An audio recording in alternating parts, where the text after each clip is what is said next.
जाहीर झालं?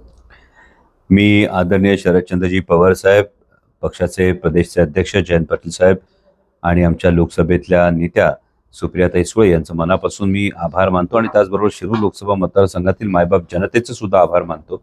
कारण 2019 मध्ये माझ्यासारख्या कोणतीही राजकीय पार्श्वभूमी नसलेल्या सर्वसामान्य कुटुंबातल्या व्यक्तीला ही उमेदवारी दिल्यानंतर गेली 5 वर्ष ज्या सातत्यानं शिरूर लोकसभा मतदारसंघाचे जे प्रश्न मांडत राहिलो, ज्या काही प्रश्नांची सोडवणूक करू शकलो, मला वाटतं की हा पुन्हा जो आदरणीय पवार साहेबांनी, जयंत पाटील साहेबांनी जो विश्वास माझ्यावर ठेवला हा विश्वास सार्थ करण्याचा मी पुरेपूर प्रयत्न करेन.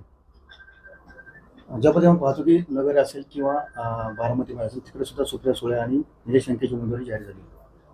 मी महाविकास आघाडीचे हे सगळेच तगडे उमेदवार आपल्याला रिंगणात दिसतील आणि त्याच पद्धतीने राष्ट्रवादी काँग्रेस पक्षाचा परफॉर्मन्स या लोकसभा निवडणुकीत आपण मी कायम असं म्हणतो की जस्ट वेट अँड वॉच. हा